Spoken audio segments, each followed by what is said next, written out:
വചനവായന 104 ദിവസം. അനുഗ്രഹങ്ങൾ.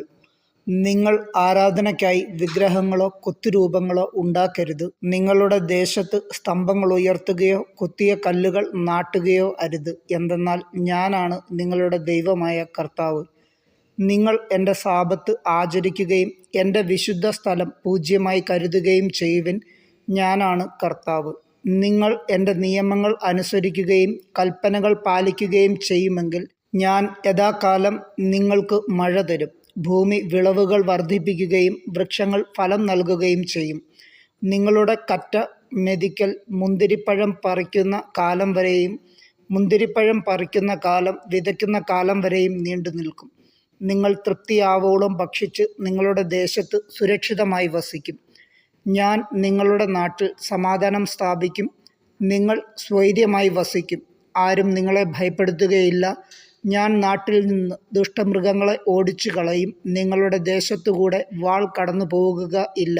ശത്രുക്കളെ നിങ്ങൾ തുരത്തും. അവർ നിങ്ങളുടെ മുൻപിൽ വാളിന് ഇരയാകും. നിങ്ങൾ 5 പേർ 100 പേരെയും 100 പേർ 10,000 പേരെയും ഓടിക്കും. ശത്രുക്കൾ നിങ്ങളുടെ മുൻപിൽ വാളിനിരയാകും. ഞാൻ നിങ്ങളെ കടാക്ഷിക്കുകയും സന്താനപുഷ്ടി നൽകി നിങ്ങളെ വർദ്ധിപ്പിക്കുകയും ചെയ്യും.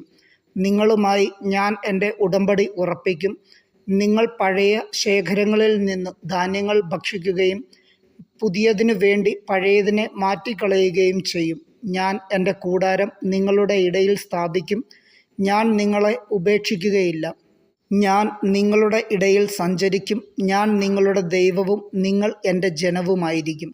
നിങ്ങൾ ഈജിപ്തുകാരുടെ അടിമകളായി തുടരാതിരിക്കുവാൻ അവരുടെ ദേശത്തു നിന്ന് നിങ്ങളെ കൊണ്ടുവന്ന നിങ്ങളുടെ ദൈവമായ കർത്താവാണ് ഞാൻ. നിങ്ങൾ നിവർന്നു നടക്കേണ്ടതിന് നിങ്ങളുടെ നുകത്തിൻ്റെ കെട്ടുകൾ ഞാൻ പൊട്ടിച്ചു. ശിക്ഷകൾ. നിങ്ങൾ എൻ്റെ വാക്കു കേൾക്കാതെയും ഈ കൽപ്പനകളെല്ലാം അനുസരിക്കാതെയും നടന്നാൽ, എൻ്റെ നിയമങ്ങൾ ധിക്കരിക്കുകയും പ്രമാണങ്ങൾ വെറുത്ത് എൻ്റെ കൽപ്പനകൾ അനുഷ്ഠിക്കാതിരിക്കുകയും ഉടമ്പടി ലംഘിക്കുകയും ചെയ്താൽ ഞാനും അപ്രകാരം നിങ്ങളോട് പ്രവർത്തിക്കും. പെട്ടെന്നുള്ള ഭയവും ക്ഷയവും കണ്ണുകൾക്കും ഹാനിയും ജീവന് തന്നെ നാശവും വരുത്തുന്ന പനിയും നിങ്ങളുടെ മേൽ ഞാൻ വരുത്തും. നിങ്ങൾ വിതയ്ക്കുന്നത് വൃഥാവിലാകും. നിങ്ങളുടെ ശത്രുക്കൾ അത് ഭക്ഷിക്കും. ഞാൻ നിങ്ങൾക്കെതിരെ മുഖം തിരിക്കും. ശത്രുക്കളുടെ മുൻപിൽ വെച്ച് നിങ്ങൾ വധിക്കപ്പെടും. നിങ്ങളെ വെറുക്കുന്നവർ നിങ്ങളെ ഭരിക്കും. പിന്തുടരാൻ ആരും തന്നെ ഇല്ലെങ്കിലും നിങ്ങൾ ഭയപ്പെട്ടോടും.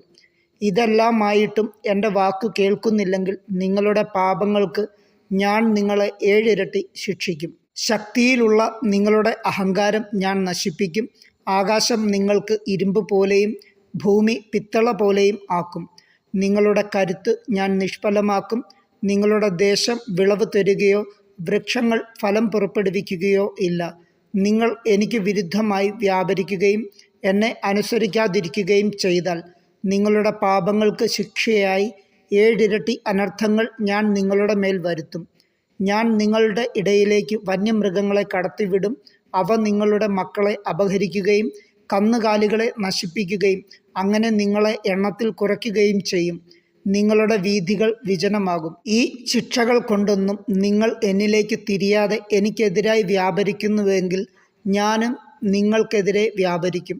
നിങ്ങളുടെ പാപങ്ങൾക്ക് നിങ്ങളെ ഞാൻ 7 ഇരട്ടി ശിക്ഷിക്കും. എൻ്റെ ഉടമ്പടിയുടെ പേരിൽ പ്രതികാരം ചെയ്യാൻ ഞാൻ നിങ്ങളുടെ മേൽ വാൾ വീശും. നിങ്ങൾ പട്ടണങ്ങളിൽ ഒന്നിച്ചു കൂടുമ്പോൾ ഞാൻ നിങ്ങളുടെ മേൽ പകർച്ചവ്യാധികൾ വരുത്തും. നിങ്ങൾ ശത്രുക്കളുടെ കൈകളിൽ അകപ്പെടുകയും ചെയ്യും. ഞാൻ നിങ്ങളുടെ അപ്പത്തിൻ്റെ അളവ് കുറയ്ക്കും. 10 സ്ത്രീകൾ ഒരടുപ്പിൽ അപ്പം പാകം ചെയ്യും. അവർ നിങ്ങൾക്ക് അപ്പം തൂക്കി അളന്നേ തരൂ.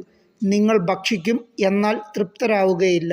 ഇതെല്ലാമായിട്ടും നിങ്ങൾ എന്നെ അനുസരിക്കാതെ എനിക്കെതിരെ പ്രവർത്തിക്കുകയാണെങ്കിൽ ഞാനും നിങ്ങൾക്കെതിരെ കോപത്തോടെ പ്രവർത്തിക്കും. നിങ്ങളുടെ പാപത്തിന് നിങ്ങളെ ഞാൻ 7 ഇരട്ടി ശിക്ഷിക്കും. നിങ്ങൾ നിങ്ങളുടെ പുത്രന്മാരുടെയും പുത്രിമാരുടെയും മാംസം ഭക്ഷിക്കും. ഞാൻ നിങ്ങളുടെ പൂജാഗിരികൾ നശിപ്പിക്കുകയും വിഗ്രഹങ്ങൾ വെട്ടിവീഴ്ത്തുകയും നിങ്ങളുടെ ശവശരീരങ്ങൾ ജഡവിഗ്രഹങ്ങളുടെ മേൽ വലിച്ചെറിയുകയും ചെയ്യും. ഹൃദയം കൊണ്ട് ഞാൻ നിങ്ങളെ വെറുക്കും. ഞാൻ നിങ്ങളുടെ പട്ടണങ്ങൾ വിജനമാക്കും. വിശുദ്ധ സ്ഥലങ്ങൾ ശൂന്യമാക്കുകയും ചെയ്യും. നിങ്ങളുടെ സുരഭില കാഴ്ചകൾ ഞാൻ സ്വീകരിക്കുകയില്ല. നിങ്ങളുടെ ദേശം ഞാൻ ശൂന്യമാക്കും. അവിടെ വസിക്കുന്ന നിങ്ങളുടെ ശത്രുക്കൾ അതിനെപ്പറ്റി ആശ്ചര്യപ്പെടും. ജനങ്ങളുടെ ഇടയിൽ ഞാൻ നിങ്ങളെ ചിതറിക്കും. ഊരിയ വാളോടെ നിങ്ങളെ പിന്തുടരും. നിങ്ങളുടെ ദേശം ശൂന്യവും പട്ടണം വിജനവുമാക്കും. നിങ്ങൾ ശത്രുക്കളുടെ ദേശങ്ങളിലായിരിക്കുമ്പോൾ ശൂന്യമായ നിങ്ങളുടെ നാട് അതിൻ്റെ സാപത്തിൽ സന്തോഷിക്കും. അത് വിശ്രമിക്കുകയും സാപത്ത് ആചരിക്കുകയും ചെയ്യും. ശൂന്യമായി കിടക്കുന്നിടത്തോളം കാലം അത് വിശ്രമിക്കും.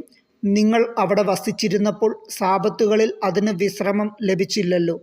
ശത്രുദേശങ്ങളിൽ അവശേഷിച്ചിരിക്കുന്നവരുടെ ഹൃദയങ്ങളിൽ ഞാൻ ഭയം ജനിപ്പിക്കും. പിറകിൽ ഇല അനങ്ങുന്നത് കേൾക്കുമ്പോൾ വാളിൽ നിന്ന് ഓടി രക്ഷപ്പെടുന്നവനെ പോലെ അവർ ഓടും. ആരും പിന്തുടരുന്നില്ലെങ്കിലും അവർ നിലംപതിക്കും. ആരും പിന്തുടരുന്നില്ലെങ്കിൽ തന്നെ വാളിൽ നിന്ന് ഓടി രക്ഷപ്പെടുമ്പോഴെന്ന പോലെ ഒരുവൻ മറ്റൊരുവൻ്റെ മേൽ വീഴും. ശത്രുക്കളുടെ മുൻപിൽ നിൽക്കുവാൻ നിങ്ങൾക്ക് ശക്തി ഉണ്ടായിരിക്കുകയില്ല. ജനതകളുടെ ഇടയിൽ നിന്ന് നിങ്ങൾ അറ്റുപോകും. ശത്രുക്കളുടെ രാജ്യം നിങ്ങളെ വിഴുങ്ങിക്കളയും. ശേഷിക്കുന്നവർ അവരുടെ ദുഷ്കൃത്യങ്ങൾ നിമിത്തം ശത്രുരാജ്യത്തു വെച്ച് നശിച്ചു പോകും. അവരുടെ പിതാക്കന്മാരുടെ ദുഷ്കർമ്മങ്ങൾ നിമിത്തവും അവർ അവരെ പോലെ നശിച്ചു പോകും. അവർ എന്നോട് കാണിച്ച അവിശ്വസ്തതയും എനിക്കെതിരായി പ്രവർത്തിച്ച തിന്മകളും ഏറ്റുപറയട്ടെ. എനിക്കെതിരായി ചരിച്ചതിനാൽ ഞാൻ അവർക്കെതിരായും ചരിക്കും. അവരെ ശത്രുക്കളുടെ ദേശത്തേക്ക് കൊണ്ടുപോകുകയും ചെയ്തു. തങ്ങളുടെ അപരിച്ഛേദിതമായ ഹൃദയം വിനീതമാക്കി പ്രായശ്ചിത്തമനുഷ്ഠിച്ചാൽ ഞാൻ യാക്കോബിനോടും ഇസഹാക്കിനോടും അബ്രാഹത്തിനോടും ചെയ്ത ഉടമ്പടി ഓർക്കുകയും ദേശത്തെ അനുസ്മരിക്കുകയും ചെയ്യും. അവർ ഒഴിഞ്ഞു പോവുക നിമിത്തം പാഴായി കിടക്കുമ്പോൾ നാട് അതിൻ്റെ സാപത്തിൽ സന്തോഷിക്കും. അവർ തങ്ങളുടെ അകൃത്യങ്ങൾക്ക് പരിഹാരം ചെയ്യണം. എന്തെന്നാൽ അവർ എൻ്റെ നിയമങ്ങൾ അവഗണിച്ചു. അവരുടെ ഹൃദയം എൻ്റെ കൽപ്പനകളെ നിരസിച്ചു. ഇതെല്ലാമാണെങ്കിലും ശത്രുദേശത്തായിരിക്കുമ്പോൾ ഞാൻ അവരെ പരിപൂർണമായി തള്ളിക്കളയുകയോ അവരോടുള്ള ഉടമ്പടി ലംഘിക്കുന്ന വിധത്തിൽ അവരെ വെറുക്കുകയോ നശിപ്പിക്കുകയോ ചെയ്യുകയില്ല. എന്തെന്നാൽ ഞാൻ അവരുടെ ദൈവമായ കർത്താവാണ്. ഞാൻ ജനതകൾ കാൺകെ ഈജിപ്ത് ദേശത്തു നിന്ന് കൊണ്ടുവന്ന അവരുടെ പിതാക്കന്മാരോട് ചെയ്ത ഉടമ്പടി അവരെ പ്രതി അനുസ്മരിക്കും. അങ്ങനെ ഞാൻ അവരുടെ ദൈവമായിരിക്കും. ഞാനാണ് കർത്താവ്. സീനായി മലമുകളിൽ വെച്ച് കർത്താവ് ഇസ്രായേൽ ജനവുമായി മോശ വഴി ഉറപ്പിച്ച ഉടമ്പടിയുടെ നിയമങ്ങളും ചട്ടങ്ങളും പ്രമാണങ്ങളുമാണിവയെല്ലാം.